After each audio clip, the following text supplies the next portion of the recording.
Bom, hoje nós vamos ter como palestrante o Renato.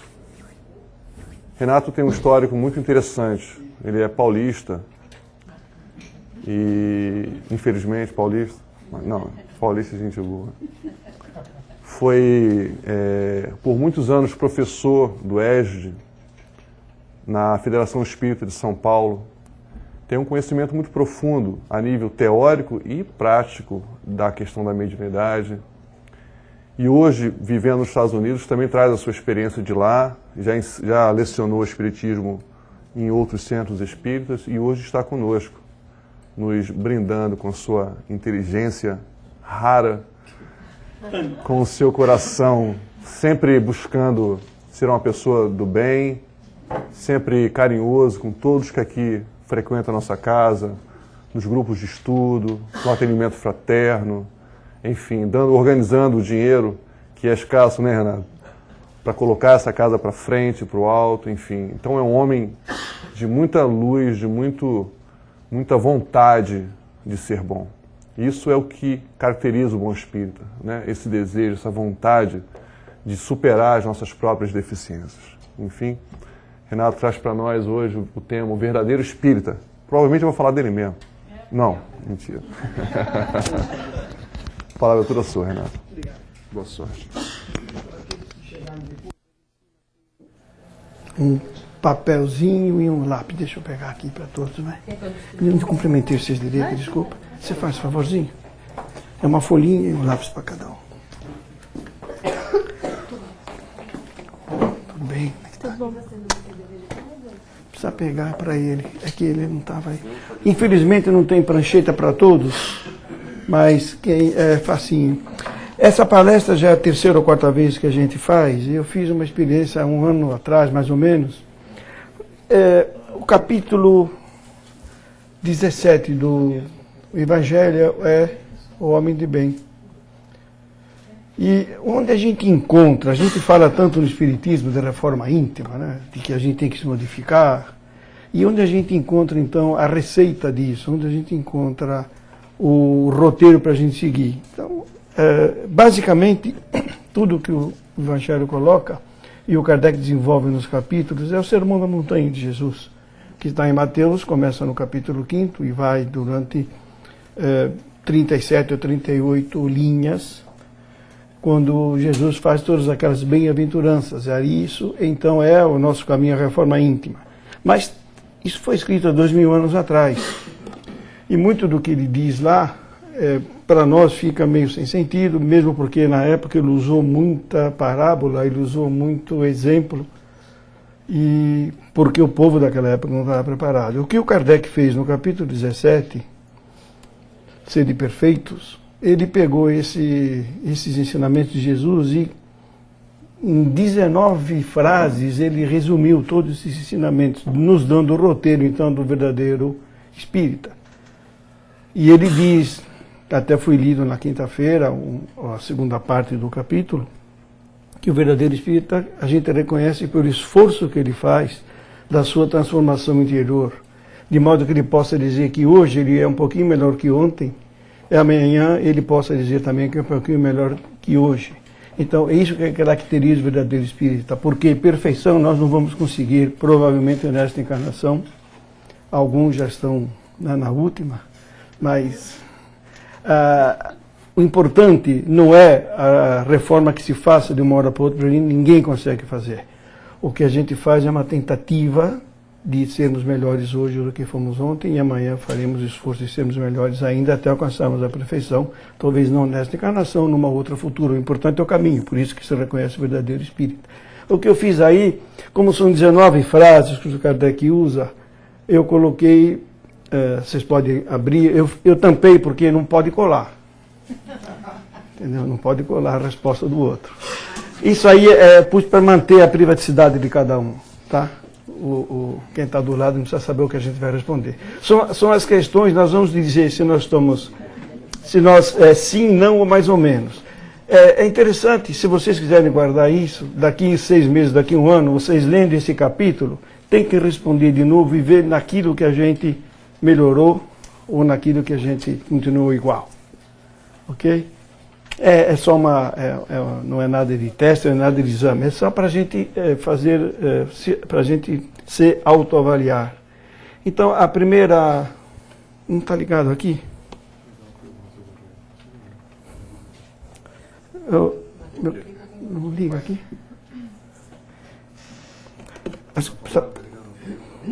Pus o power agora, acho que vai. Tá, não precisa, já pus. Obrigado. Então, a primeira frase que ele usa é: o verdadeiro homem de bem é aquele que pratica a lei da justiça, o amor, caridade, sua maior pureza. Ele interroga a consciência sobre os próprios atos. Se ele violou essa lei, se não cometeu mal, se fez todo o bem que podia, se não deixou escapar voluntariamente uma ocasião de ser útil, se ninguém tem dele que se queixar, enfim, se fez aos outros aquilo que ele queria que os outros fizessem por ele. Então, cada um responda e guardem essa resposta, por isso que tem essa folhinha na frente. Aquilo que é sim, não ou mais ou menos. Ok?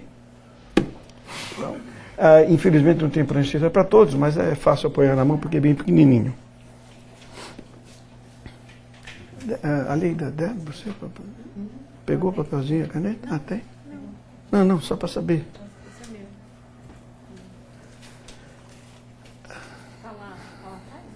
Tá ok? Não. Ué, tá aí. Ok?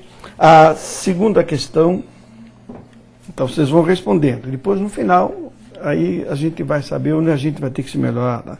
Tem fé em Deus, na sua bondade, na sua justiça, na sua sabedoria. Sabe que nada acontece sem a sua permissão e submete-se em todas as coisas à sua vontade. Nós fazemos isso, mais ou menos, ou não. Né?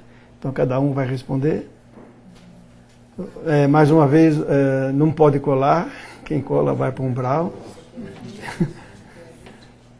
Então, é só para fixar mais os ensinamentos, que esse capítulo é maravilhoso, e aí está a reforma, aí está a receita da nossa reforma íntima, a receita da nossa evolução.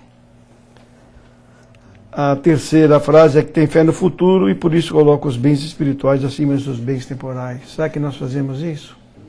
Nós colocamos os bens espirituais acima dos temporais? Não quer dizer isso que nós devamos esquecer tudo que é bem material e inclusive até tem uma mensagem dos Espíritos no Evangelho, que aquele que vende tudo e vai ser mendigo, esse está fazendo mais mal para a sociedade, porque é um a mais que a sociedade tem que cuidar. Não é isso, a ideia não é essa.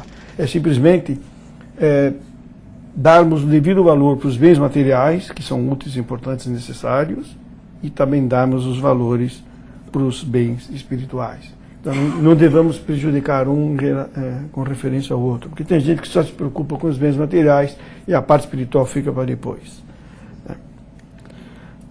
Sabe que todas as vicissitudes, né, todas as dificuldades, os contratempos da vida, todas as dores, todas as decepções são provas ou expiações e as aceita sem murmurar. Será que nós reclamamos das nossas dificuldades ou dores? Sim ou não? Não. A outra, esta aqui. Não, é o seguinte que vem. Né? O homem possuído por sentimento de caridade e de amor ao próximo faz o bem pelo bem, sem esperar recompensa. Paga o mal com o bem. Toma a defesa do fraco contra o forte. E sacrifica sempre o seu interesse à justiça. Então, será que nós fazemos isso? Mais ou menos, sim ou não? Fazer o bem pelo bem, né? Sem esperar recompensa. Toda hora a gente está falando daquele ingrato ou aquela ingrata. Né? Esqueceu do bem que eu fiz, eu ajudei tanto e agora me joga na cara. Será que nós fazemos isso? Falamos isso? Né? Ou a gente esquece o bem que nós fizemos? Esta aqui está até em vermelho, porque é muito importante. Encontra satisfação nos benefícios que distribui, nos serviços que presta, nas venturas que promove, nas lágrimas que faz secar, nas consolações que leva aos aflitos. Seu primeiro impulso é de pensar nos outros antes que si mesmo, de tratar dos interesses dos outros antes que os seus. O egoísta, ao contrário, calcula os proveitos e as perdas de cada ação generosa. Em qual que nós nos enquadramos nessa, né? A gente pensa primeiro nos outros. O impulso nosso é primeiro pensar na gente e nos outros. O Kardec tem uma observação, que tem muita gente que diz que queria ser rico para fazer o bem. Então o Kardec pergunta, será que isso é verdadeiro? Será que antes de fazer o bem para o outro, o cara não vai pensar, dar uma ajeitadinha na vida dele primeiro? Então é uma coisa humana, é uma coisa natural, mas por isso que é um caminho, né? É o caminho.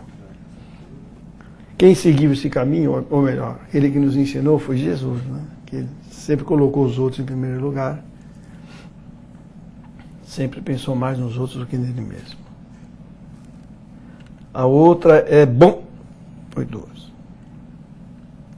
É bom, humano, benevolente para com todos, sem distinção das raças nem de crenças, porque vê todos os homens como irmãos. Então aí, cada um. Ok? Respeitam nos outros todas as convicções sinceras e não lançam anátema aos que não pensam como ele. Ou seja, não fica xingando. Será que a gente respeita isso? A gente xinga todo mundo que não torce para o mesmo time, que não tem os mesmos gostos, que tem outras religiões. Não, pode escrever não, tá? Mais ou menos. Foi, aqui estou reprovado já. Então, estou brincando com o Marco porque ele é flamenguista roxo, então ele acha que o Flamengo é o melhor time do mundo. A gente precisa respeitar, precisa Respeitar a opinião dele. respeitar a opinião dele. Mas a gente tem tendência de achar que o nosso é o melhor, que a nossa religião é melhor, que o nosso país é o melhor, que tudo o nosso é melhor, né? Em todas as circunstâncias, a caridade é o seu guia. Considera que aquele que prejudica os outros com palavras maldosas, inclusive você se lembra da palestra da Ionara sobre a maledicência? A maledicência é grave. É grave porque ela vem do coração. E Jesus falou que torna sujo o homem não é o que entra pela boca, é o que sai da boca. E os apóstolos não entendem isso, ele fala, porque o que sai da boca vem do coração. Então a maledicência é grave. Quem de nós que não gosta de, né? E quando tem uma fofoquinha aumentar, pelo menos uma vírgula, não vou dizer nenhum ponto, uma vírgula. Então, não prejudica os outros com palavras maldosas, que fere a suscetibilidade alheia com seu orgulho e seu desdém. Que não recua à ideia de causar um sofrimento. Tem gente que não recua realmente à ideia. Inclusive, eu vou aproveitar, veio uma mensagem hoje no nosso estudo de um espírito que diga para ela que ela não deve se vingar, que ela deve esquecer o que foi feito, que a vingança vai fazer mais mal para ela do que para o algoz. Então, se por acaso alguém de nós está pensando em alguma vingança, a mensagem que veio, não sei se é para alguém de nós, para outra pessoa, de outro lugar, mas serve para todos nós. Mas foi claro e preciso, diga a ela que a vingança vai ser mais prejudicial a ela do que o algoz. Ok? Então, que não recua a ideia de causar um sofrimento. Muitos de nós não recuamos, né? Uma contrariedade, ainda que ligeira, quando pode evitar. Quem faz isso, né? Falta o dever do amor ao próximo. A gente sempre gosta, como eu falei, brincando, mas a gente sempre gosta, às vezes, quando sai uma fofoca, de dar um acréscimo de misericórdia.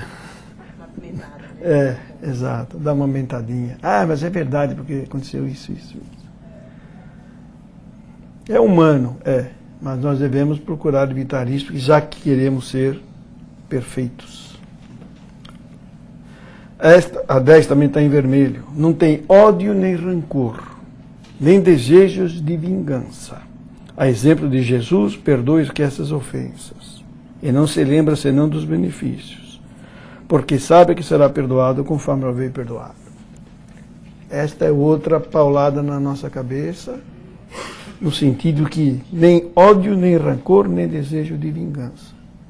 Como vocês já estão na última encarnação, então isso aqui é só uma recordação do passado longínquo, quando a gente ainda tem rancor e ódio. A última da primeira infância. A última da primeira infância. E não se lembra senão dos benefícios, né? Porque isso é uma verdade, Jesus diga, né? Com o rigor que julgados será julgados. Que a gente enxerga o cisco no olho do outro, mas não enxerga um tampão nos nossos olhos. Então é isso, né? Que a gente vai ser perdoado conforme nos perdoarmos.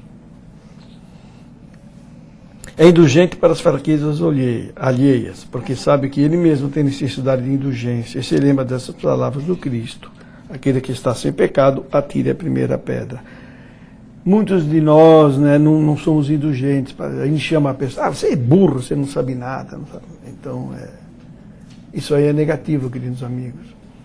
Às vezes a gente não chega a falar, mas pensa. Tem um colega de trabalho que não aprende uma coisa, ou um filho que tem dificuldade, então muitas vezes a gente xinga, quando não xinga pensa, e nós sabemos que o pensamento vale a mesma coisa que a ação, porque fica plasmado, e se o encarnado não consegue compreender e perceber, mas o plano espiritual está sabendo aquilo que já está pensando. Então a gente se sente às vezes, e a gente às vezes é orgulhoso, nos achando melhor que os outros.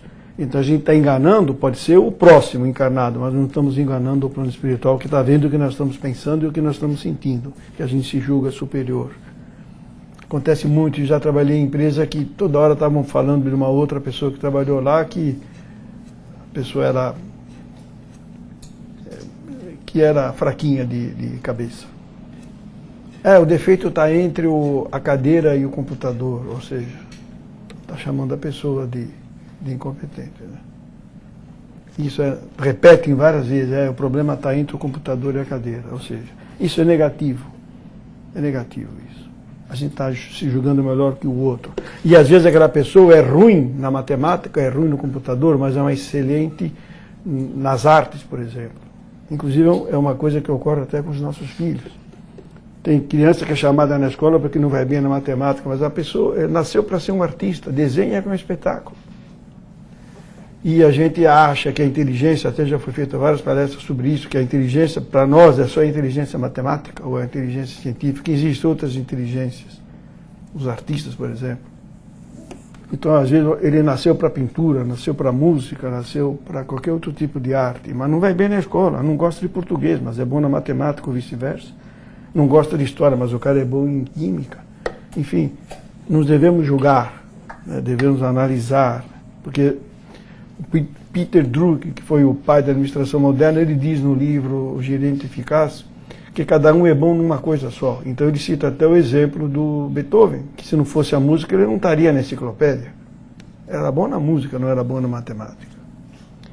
E Rembrandt era bom na pintura, não era bom na música. Então cada um é bom num assunto. Então se os nossos filhos às vezes têm dificuldade nas escolas, está acontecendo isso com uma pessoa conhecida, não vou dizer quem é porque questão de ética, que a escola está chamando o pai e a mãe, porque um menino de 5 anos. Então precisa analisar se realmente ele não vai numa determinada matéria porque ele nasceu para fazer outra coisa. E as escolas aqui, como no Brasil também, é bitolada. Precisa ser bom na matemática. Antigamente as profissões nos testes eram advogado, engenheiro, economista, médico e tinha 5 ou 6. Os outros não existia. Então o pai e a mãe já punham o filho, tem que ser isso. E às vezes a criança não nasceu para aquilo. Essa também está em vermelho. Não se compraz em procurar os defeitos dos outros, nem a pô-los em evidência. Se a necessidade obriga a isso, procura sempre o bem que pode atenuar o mal. Será que a gente faz isso? Quando alguém nos faz uma fofoca, nós procuramos colocar panos quentes ou a gente coloca mais lenha na fogueira? Né? A tendência nossa é colocar mais lenha, normalmente, acrescenta, que eu falei agora há pouco, né? A gente acrescenta uma vírgula, acrescenta um ponto. É difícil, esse caminho é difícil, não é fácil. A reforma íntima é difícil, nunca ninguém disse que é fácil, mas é o caminho, essa é a receita. Se nós, como vamos fazer um bolo, aí a gente pega a receita para fazer, ou vai fazer um prato, pega a receita, essa é a receita que nós deveríamos ter na mão da nossa reforma íntima. Deveríamos, como diz na pergunta 919 do Livro dos Espíritos, sentarmos toda a noite e perguntarmos o que eu responderia para essas perguntas. Por isso que eu falei, se vocês quiserem até guardar esse papelzinho, não tem pretensão nenhuma nisso, mas daqui 6 meses ou daqui 1 ano, ver se a gente melhorou alguma coisa nesse caminho. Né? Estuda as suas próprias imperfeições e trabalha sem cessar em combatê-las. Todos os seus esforços tendem a permitir-lhes dizer amanhã que traz em si alguma coisa melhor do que na véspera. Essa é a nossa evolução. Sabemos que a reforma íntima é difícil, demorada, trabalhosa, laboriosa, mas devemos procurar saber se hoje estamos melhor do que ontem e com certeza amanhã estaremos melhor do que hoje. E estudar as imperfeições e combater, porque não adianta só identificar, eu sou fofoqueiro, mas se não faz nada para melhorar, vai continuar fofoqueiro. Eu tenho ciúmes, se não faz nada para melhorar, vai continuar ciumento. Eu tenho raiva, não consigo tirar a raiva do coração, se não fizer esforço não vai tirar. Eu sou rancoroso, se não fizer esforço para tirar o rancor, não vai resolver. Então a reforma íntima é esse esforço que a gente faz. Pode demorar um dia, 2 dias, 10 anos, 20 anos, 1 século, 2 séculos, não importa. Nós temos centenas ou milhares de encarnações pela frente ainda. Não tenta fazer valer o seu espírito nem os seus talentos às expensas dos outros. Pelo contrário, aproveita todas as ocasiões para fazer ressaltar as vantagens dos outros. É aquilo que a gente menos faz também, né? Procurar valorizar os outros, porque quando a gente valoriza os outros, a gente se diminui. Tem gente que pensa assim. E acaba não valorizando o outro por inveja, sabendo que o outro, às vezes, num ponto, foi aquilo que eu falei agora há pouco, às vezes tem um colega nosso no trabalho que é melhor naquele assunto do que nós. Nós não gostamos daquele assunto. E por que prejudicar? Valoriza. Nós somos bons em outros assuntos. Que cada um procure fazer naquilo que é bom.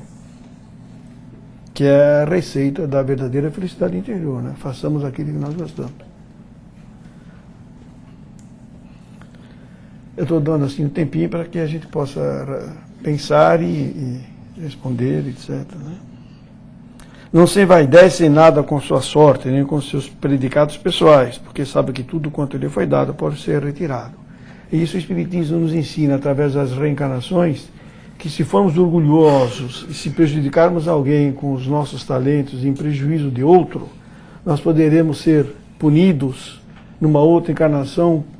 Então, por exemplo, muitos que vêm hoje meio embotadinhos com a inteligência, foi porque no passado abusaram da sua inteligência, humilharam. Jesus falou que os humildes serão elevados e os orgulhosos serão rebaixados. Então, muitas vezes, alguma deficiência que a gente possa ter, ou que alguém possa ter, é em virtude dessa punição do que fizemos errado no passado. Então não vamos ser orgulhosos se hoje nós somos inteligentes e temos uma posição melhor, porque poderemos ser rebaixados numa próxima encarnação. Isso está cheio de exemplo no Evangelho, aquele exemplo daquela pessoa que senta na mesa no primeiro lugar, e Jesus fala, se vier o dono da festa que te convidou e pede para você sentar lá mais para trás, você vai ficar humilhado. Então senta lá no fundo, porque se vier o dono e te convida para sentar mais para frente, você vai se sentir melhor. Então, é exatamente isso. Não devemos nunca humilhar os outros por causa dos predicados pessoais que os outros talvez não tenham nesta encarnação, mas tiveram no passado ou terão no futuro.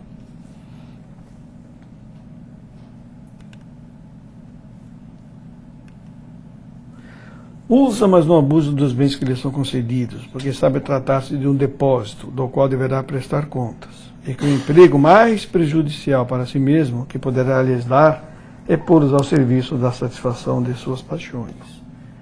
Então, a realidade é isso, tudo que nós temos realmente é um empréstimo. Quando a gente vai para a terra dos pés juntos, né, a gente não leva nem o ouro do dente. Nem o ouro que está no dente a gente leva. Porque antigamente era normal botar ouro, né? As pessoas riam para mostrar que tem ouro na bolsa, que tinha dinheiro para botar ouro. Nem isso a gente leva. Não levamos nem o fio do cabelo. Fica tudo aqui. Seja pobre, seja rico, seja remediado. Então nós devemos usar sim os bens, e é normal, e os Espíritos dizem isso no capítulo 16, que é o emprego da riqueza, que é normal que o homem tenha uma satisfação de poder dizer que ele conseguiu aquilo com o trabalho. O trabalho, sendo honesto, deve realmente continuar trabalhando e ajuntando, mas que não faça disso uma coisa para humilhar os outros, que não faça disso o único objetivo da vida. E dá o exemplo até dos Nécios, né, que estava lá todo contente que ia construir mais uns hangares para deixar a riqueza dele, quando o anjo dele veio buscá-lo aquela noite, que era o último dia de encarnação dele. Então, se nós temos hoje uma boa condição financeira, um bom emprego, um bom patrimônio, que saibamos usá-lo e não nunca humilhando e nunca prejudicando os outros por causa disso. Porque não tenho dúvidas, quando a gente desencarnar, nós vamos ter que prestar conta disso. E a riqueza é útil, Kardec coloca bem claro, para acabar com um conceito que existe no meio espírita, que bom espírito tem que ser pobre, não é nada disso. Pelo contrário, devemos lutar para nos estarmos cada vez melhores, porque assim nós podemos ajudar os outros melhores.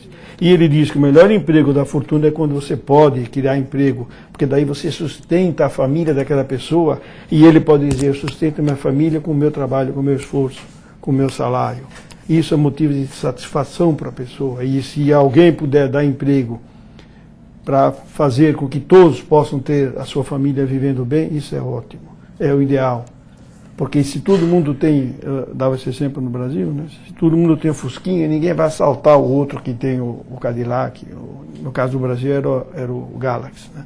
Que era o carro mais, na época que era proibida a importação. Então, se todos puderem ter pelo menos o mínimo, não tendo que passar fome, tendo o mínimo, ninguém vai pensar em assaltar ninguém, porque ele tem um mínimo. Ok? Oi, saúde.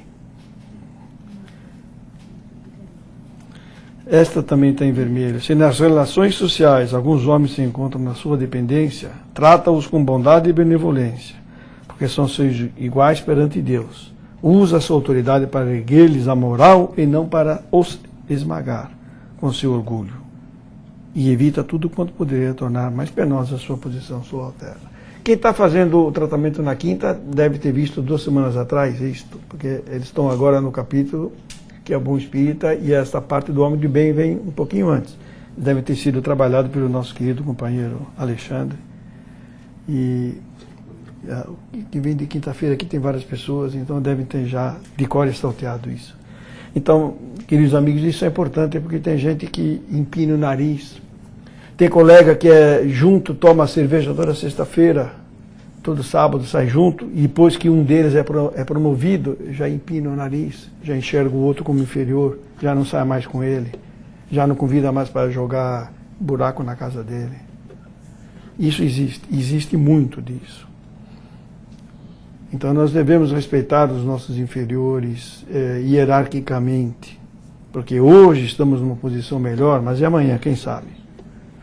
Tem aquela mensagem da rainha de França, Elizabeth, logo no comecinho, no capítulo 3 do Evangelho, me parece, que ela diz, rainha fui na terra e rainha pensei em chegar nos céus. E qual foi minha decepção?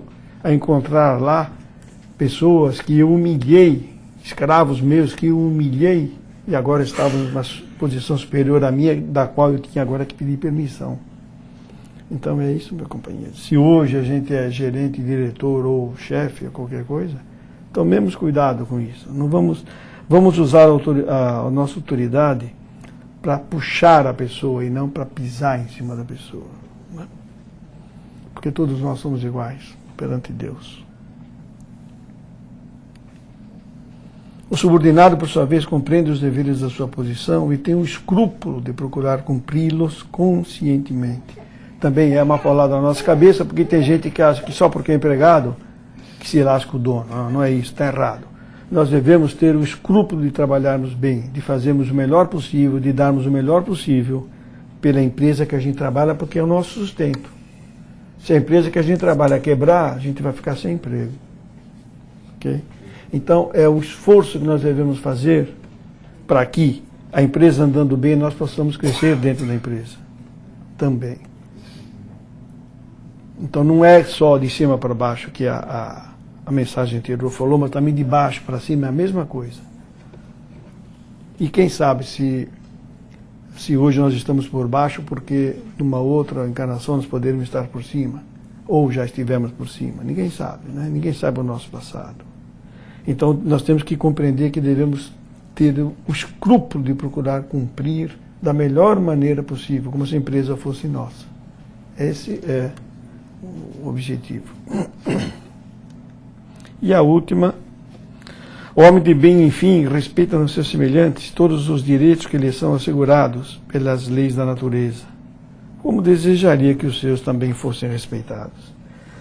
Uma questão de lógica, né? Se nós respeitamos os outros, aliás, se gostamos de sermos respeitados, devemos também respeitar os outros. Nós devemos fazer para os outros aquilo que nós gostaríamos que fizessem para nós. Jesus nos ensina a isso, né? Se a gente tem uma dúvida de uma ação, se é boa ou má, perguntemos a nós mesmos: se alguém fizesse isso comigo, eu gostaria? Se a resposta for sim, então fazemos. Se a resposta for não, não gostaria que fizesse comigo, então por que nós vamos fazer com os outros? Né? Nós devemos tomar bastante cuidado nisso, porque, inclusive, tem uma mensagem do São Luís, uma pergunta que o Kardec faz, que ele pergunta: e quando o bem de um resulta no mal de outro? Isso pode acontecer. Então ele pergunta, a resposta do São Luís é a seguinte: analisemos o benefício maior para quem é. Por exemplo, aconteceu isso numa empresa até que trabalhei, que o boy gostava de mexer na carteira das moças enquanto elas iam almoçar, deixava a bolsa pendurada e ele pegou dinheiro. Num caso desse, acusa ou não?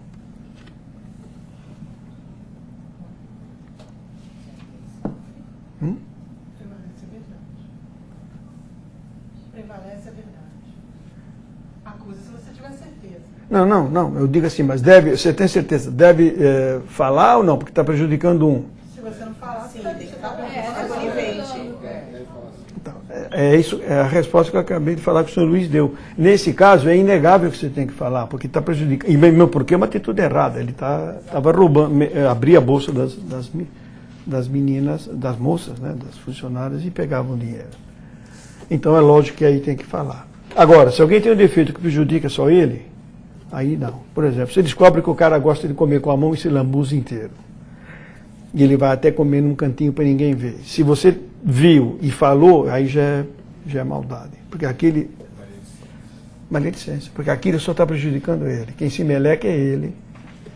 Agora, se ficar falando para ficar denegrindo, eu ver aquele cara lá é um porcalhão. Não, aí já é diferente. Não está prejudicando ninguém.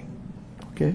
Eu dei 2 exemplos, esse último é exagerado, mas para a gente entender bem.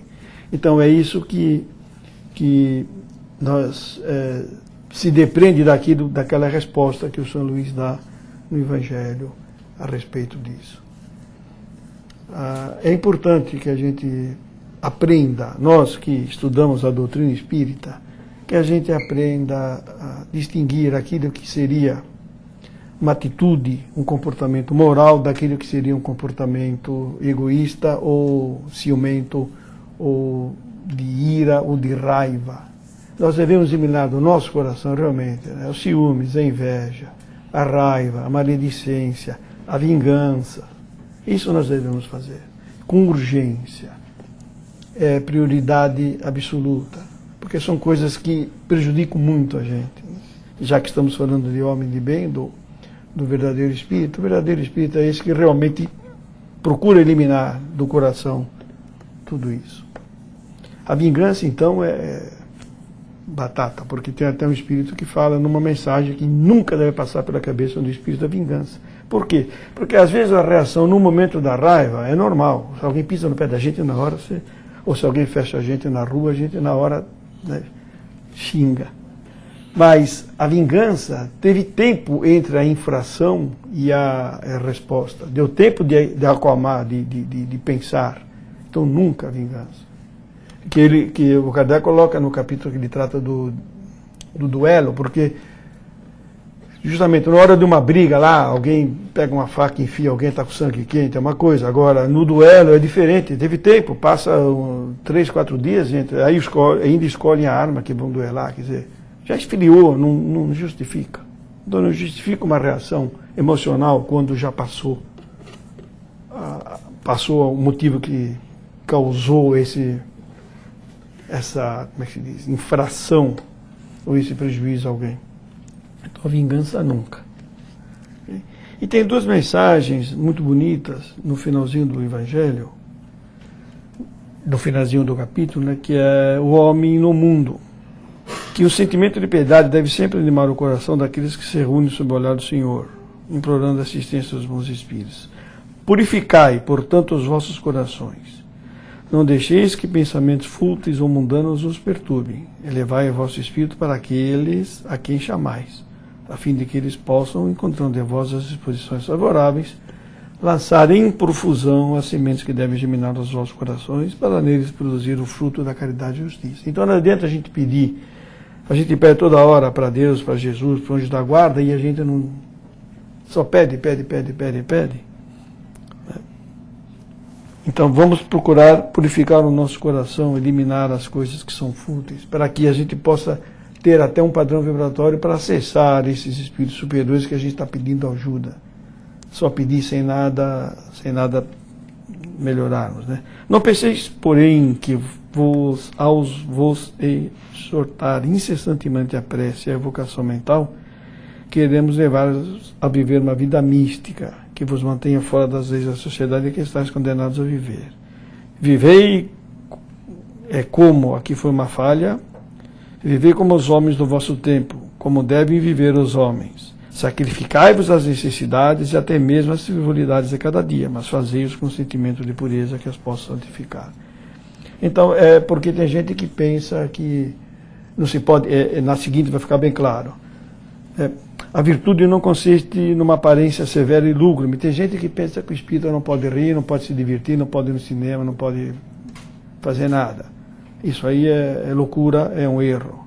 Então, a virtude não é uma aparência lúgubre, cara sério, condenando tudo quanto é prazer que a condição humana permite. Não, ele só diz aqui, basta referir todos os atos do seu Criador, ou seja, que a gente eleva o pensamento a Deus quando acontece uma coisa boa, fala obrigado. Não precisa ajoelhar, não precisa ficar meia hora, nada disso. Obrigado, é suficiente. Porque o que os espíritos nos analisam e nos sentem é pelo sentimento. Não é pelas palavras bonitas. Se fosse assim, o poeta estava, todos os pés estavam no céu. E a nossa vovozinha que falava nós vai, nós fica, nós fumo, estaria lá no umbral, no inferno. É ao contrário. Entre aspas, né? Ao contrário. Então, o que para o plano espiritual o que vale é o sentimento. Então, se divirtam, sim, passeiam, etc. Eles estão dizendo isso para nós porque tinha essa tendência. Inclusive, pela revista Espírita, a gente percebe bem que os industriais, antigamente, não sentavam na mesma mesa que os operários. E o Kardec fala toda hora que é bonito ver, quando ele ia fazer as viagens deles, os empresários sentando junto com operários, apertando mão, como a gente faz aqui entre a gente. Só que naquela época, em 1850, não era assim. Era dividido mais em classe a sociedade. Então, por um operário sentar onde estava, é a mesma coisa que aqui que existia em relação ao negro há 200 anos atrás, que não podia nem no ônibus entrar. Era assim antigamente entre os empresários e os funcionários, que a gente chama colarinho branco e colarinho azul. E o Kardec, então, diz bonito isso quando ele ia visitar na mesma sociedade, na mesma mesa, jantando junto, o dono com o empregado, etc., o operário com o dono. A fazer qualquer coisa, voltai vosso pensamento à fonte suprema. Nada façais se que a lembrança de Deus venha purificar e santificar os vossos atos. A gente pegou uma sociedade já bem mais amena, bem mais suave, mas quem pegou ainda quando existia um preconceito, era terrível, era terrível.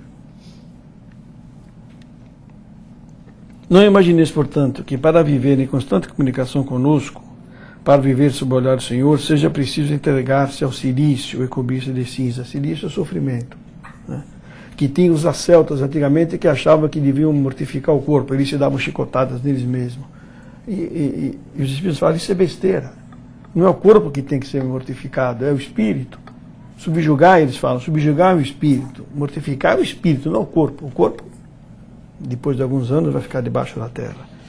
Então, sacrifica o orgulho, sacrifica esses vícios que nós temos, né, da maledicência, etc. Não o corpo. O corpo não tem culpa disso.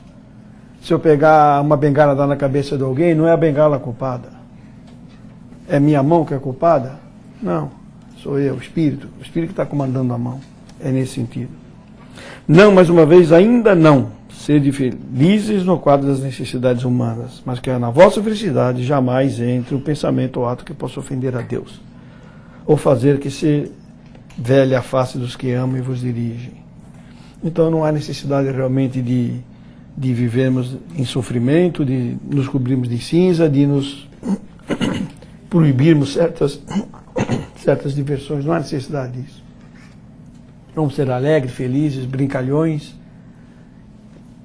Que isso que é importante. É o coração que nós devemos mudar. É os sentimentos que nós devemos mudar. Alguém tem uma pergunta sobre isso?